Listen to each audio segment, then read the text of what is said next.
Charlotte Soccer Show. John Hayes here. It's a Monday morning in the QC. It is December officially, and that means there's a lot of MLS action happening this month. Charlotte FC going to be preparing its roster for the 2024 season. Who will that roster include? A lot of decisions still yet to be made by the Crown. But one thing that we know is that Patrick Agyemang will be back for Charlotte FC in 2024. He's a player that, as you know, as listeners to this show, our tremendous friends of the show, that we're incredibly high on.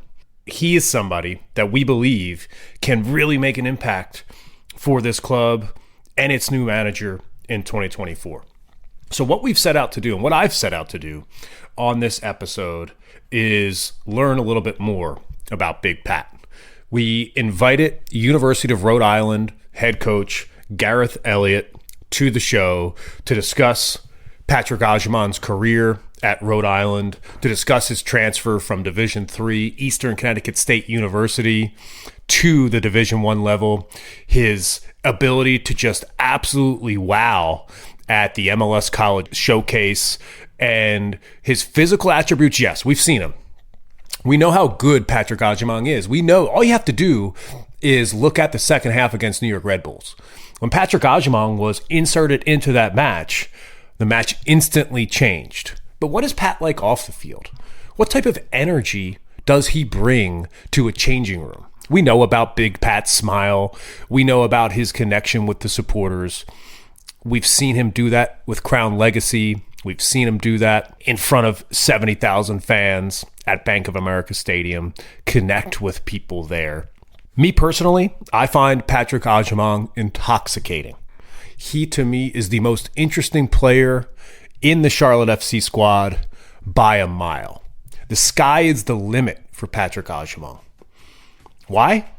That's why we have Gareth Elliot here today. He's going to talk about Pat's career. He's going to talk about what type of player he is on the field and off the field. And we're going to learn a little bit more about one of the players that is massive for us moving forward. And by the way, if you haven't listened to our previous episode where we discussed coaching candidates, you'd be surprised to hear who Rhode Island manager Gareth Elliot suggests as a potential candidate that could get the best out of young players on the Charlotte FC roster.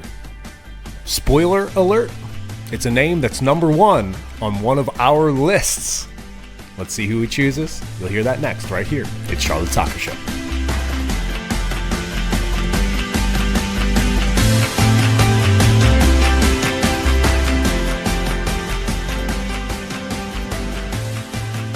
Joined now on Charlotte Soccer Show by Rhode Island head coach Gareth Elliot. He's here for one very specific reason, you might imagine, to talk about Charlotte FC striker Patrick Agyemang, a two-time all-conference player at Rhode Island under manager Gareth Elliot. Thank you so much for joining Charlotte Soccer Show. Welcome into the off season here. I hope this 2023 season for you has been a good one, and I really appreciate your time today. Thanks for having me on. Appreciate it. Absolutely. So I think one thing that we want to do on today's show is learn about Patrick Agyemang maybe before a lot of Charlotte FC supporters got to know him for MLS Next Pro Team Crown Legacy, and obviously getting some first team minutes with Charlotte FC as well. Patrick was at URI for 3 seasons. He transferred in from Eastern Connecticut State University, and when you start reading about his story, it's phenomenal, both on and off the field. So let's just kind of start at the genesis with you, Gareth. You're coaching, you're managing this squad, you're looking around for talent. How did Patrick get on your radar? Well, it's always difficult to find quality strikers, right? Quality attacking players. You're always keeping your ear to the ground to hear if somebody knows about somebody or whatever. So we had a player in the team actually at the time. We just lost our starting striker, so we were looking for an elite level striker. And we had a player in the team by the name of Derek Arhin.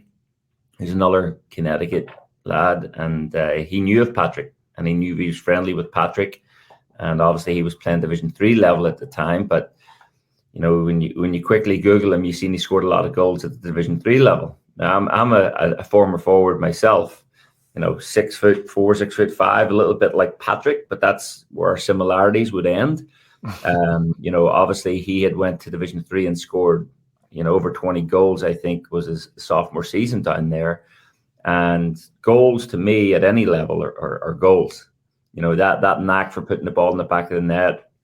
You scored 20-something goals in any level of college soccer. That's a huge tally. So Derek had mentioned that he was friendly with Patrick, and Patrick was maybe interested in making the jump to Division I level. And then for us, our eyes lit up. It's like, maybe he can come up here and you can be best buddies with him at URI for the last couple of years of your careers. But so after that, Patrick, soon, jumped in the transfer market basically and said, I'm looking to move to Division I. And, we had some conversations, sort of found out what he was all about. And, he came up for a visit. We showed him around the campus, the area, the facilities and whatnot. And ultimately it ended up working out where he was able to transfer into us. It was a mid-year transfer. So it was a transfer in the spring. I think it was spring of 21 maybe. So it was it's good timing. So he was able to get that full spring semester under his belt with some friendly games and some training before he really hit the ground running in the fall. You've been at Rhode Island for now 11 years, which is a great run. Congratulations on that to begin with. So you've seen a ton of players come to the program as freshmen, players transferring in as well after success at a Division III level like Patrick had at Eastern Connecticut State. So my question, for someone who has seen a lot of players, evaluated a lot of talent, what was it like when Patrick showed up on campus, and how quickly did he get integrated into the squad? I mean, the first few weeks, you know what it's like in the way. Well, maybe you don't. The winters in the Northeast are kind of cold, so we're out in the turf practicing the cold. But right away, he stands out just due to his size and athletic abilities. He 6'4", 6'5", maybe, and the explosion there, stop, go, jump, all the rest of it, and just a supreme athlete. So it was evident very early on that he was a fantastic athlete. As we got to see more and more, he got to, we're playing some small-sided. The roster in the spring isn't as big. So, you're maybe playing 6-a-side, 7-a-side, something like that. And, he started banging in those goals. And I think there was a chip on his shoulder maybe a little bit. Maybe I don't know if he would or wouldn't say that. But, maybe he was under-recruited coming out of high school and ended up only going to Division III. And so he was like, well, I want to prove, I want to show that I can do this at the Division I level. So his first few weeks in practice that spring were very, very impressive. So again, he's not a player that can hide very easily out there, and he definitely stood out initially for us. I read a quote by Patrick, I think when he was kind of reflecting on his time and his journey. He talked about, being in that Division III program and Googling players to see whether, hey, are there any guys that played in Division III or playing professional soccer? Because he wanted to give himself that belief, that opportunity. Yeah. And I think he got that opportunity at URI. It's a place for him to come and kind of put his talents up against other players in Division I. And you talk about his impact, physically and emotionally there as well. He's somebody I think that Charlotte FC supporters and people here in the Carolinas have really come to enjoy and love, because he seems to be putting all of this hard work in with a smile on his face. Was that the attitude as well on the squad? He's a guy that lights up the room. You see that big smile, good looking young man. He's got that personality, a little bit of swagger about him, but he's always smiling and laughing. You see, I follow him and Charlotte a little bit, obviously, because, he's playing there. So we have extra interest, but, you see him in some of the interviews or some of the video cameras, the clips that they do for the club. And, he's always making people laugh and smile, I feel like. Oh, there's no doubt about that. And I think, ultimately, this as a manager, you can have the talent on the pitch between the lines. But when you get to the professional level, and some college levels as well, because there's some good support in NCAA soccer, but specifically at a place like Charlotte, where you can draw up to 70,000 fans for a massive game, and regularly have 25,000 fans in that building. You have to find a way to relate to the fans, to create that connection, and it's so unique to soccer. And he's been able to do that here in Charlotte. So that's part of the reason why I wanted to have you on the show today, is just to kind of understand where this is coming from. Well, you see the personality in the celebrations. I don't know, it's whatever he's doing now. Oh yeah, that's right. Making the phone call. Call Pat. Pat. Call Pat. If you need something, call Pat. That's exactly right. So I mean, I think MLS is so unique. It's the Super Draft is coming up. Players all across the country are going to be drafted to MLS here. In a few weeks on December 19th, there's college showcases this week. During that college showcase, I mean, there's just going to be players from all around the country showing out, putting their skills on display. I mean, how deep is the talent pool in NCAA soccer this year? And how is college soccer impacting the growth of MLS? Yeah. I mean, there is a lot of talent in college soccer. I do think it is getting more and more challenging to make it in the MLS. Obviously, the league is growing and it's getting stronger every year. I mean, a lot of these development players, they come in, especially in those attacking roles, those number 9s, those number 10s, those positions that, Pat's more like of a number 9, a striker.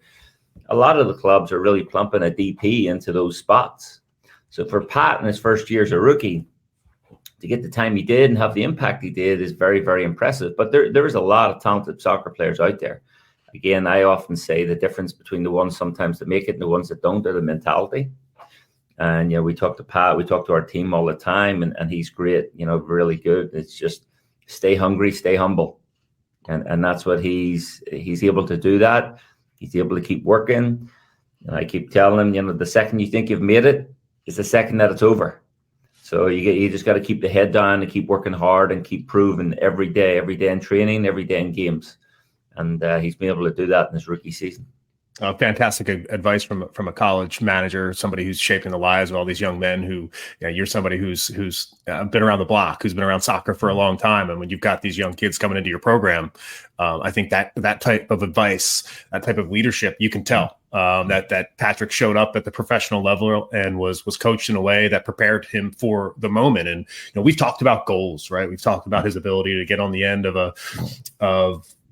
a cross, his ability to use footwork inside the box and slot one easily home professionally, really.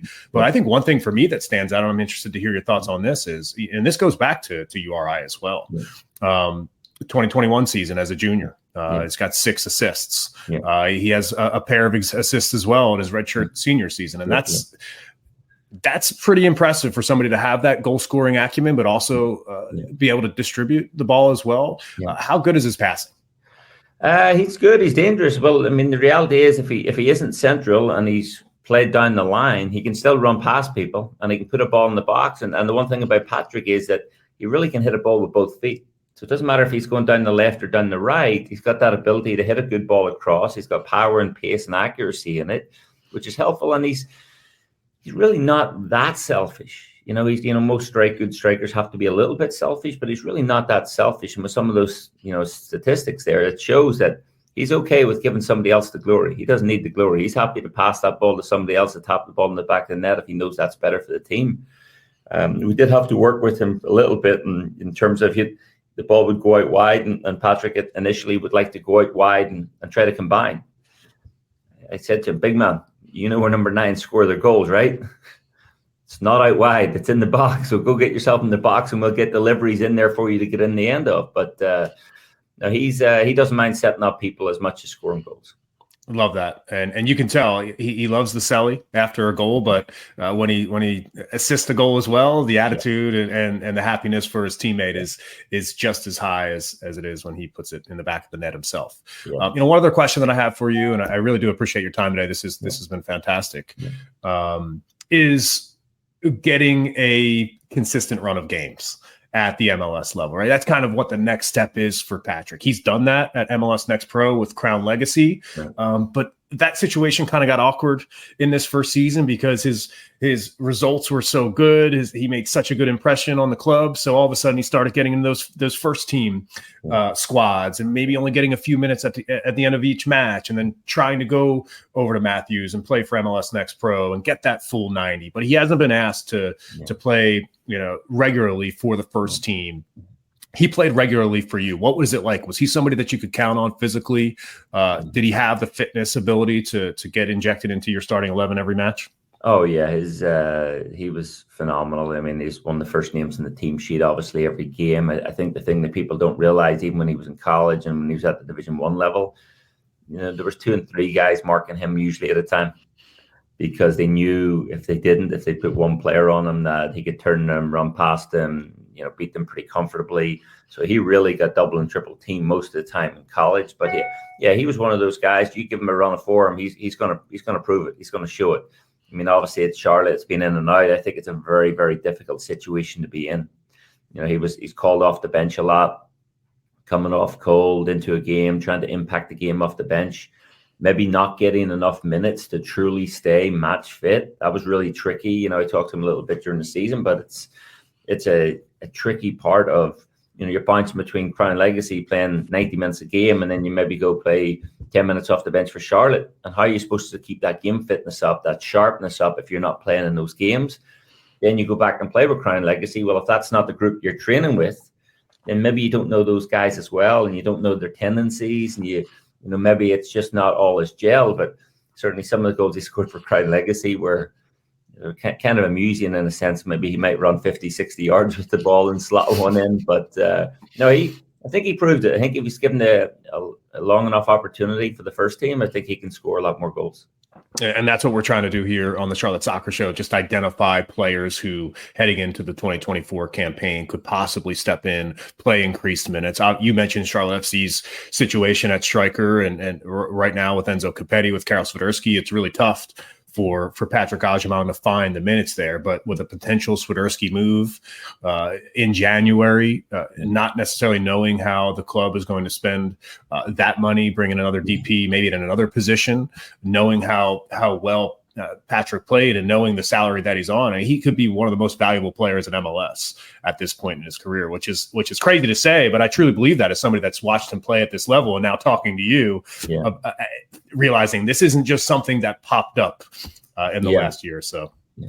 No, he's. I think he was drafted 12th overall in the first round. I think the people that I talked to anyway say if there was a redraft, he'd probably be drafted second, behind the Duncan McGuire from Orlando City, who scored a lot of goals and had a lot of success down there. But I mean, I think he's also a player. He's young, right? He's still a rookie. He's still young. He's still needs to sharpen up certain parts of his game.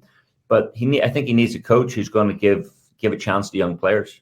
Some coaches more than others give a chance to those young players. And we have a former alum here, Jeff Cameron, who had a fantastic, I think it was a 4 or 5 year run in MLS before he went over to the Premier League in England.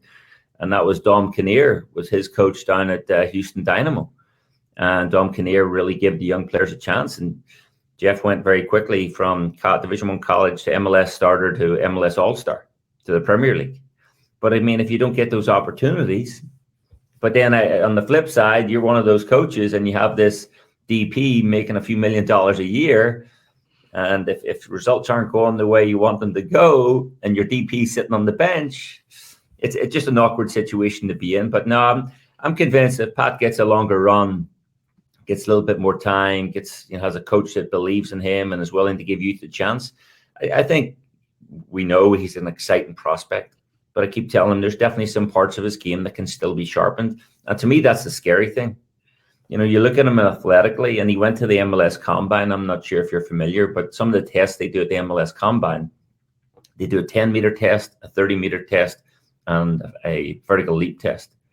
Well, out of all the players in the MLS Combine, the best players in college soccer, he was first in the 10-meter, first in the 30-meter. I think he was like fourth in the vertical leap. And what that tells me is that athletic potential, and even watching him, he was a great athlete in college. You watch him play in the MLS, he still looks like a great athlete. And we know there's great athletes in the MLS. If he's able to run by some of those MLS guys, we know they're not slow. So he really is a phenomenal athlete. But no, I'm excited for his next season for sure. It's remarkable because you say that, and in my mind, I just picture the injection at halftime in the playoff match against New York Red Bull, and he was quickly the most dominant player on the field for both sides in that 45 minutes of play. You could just see what it looks like, and I think hopefully this new manager comes in. And by the way, we call the listeners to our show here in Charlotte tremendous friends of the show.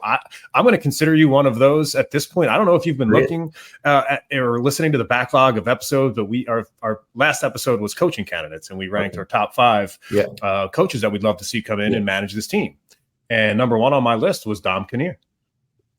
And he's somebody that, I think has the right MLS experience, has the ability to manage young players. Yeah. So if I could just follow up with you on Dominic Kinnear and as potentially somebody that could come in and manage this Charlotte team, why would you think he would be a good player for this club? I mean, I think he's proven his time in Houston. He did a fantastic job there. And again, I'm speaking from firsthand from talking to Jeff Cameron, who I'm close with, and Jeff, I think a lot of the players, he's a player's coach, right? And I think that's what you sort of need in today's world, the old dictator coach and, just do what I'm telling you to do thing is, I think that's over.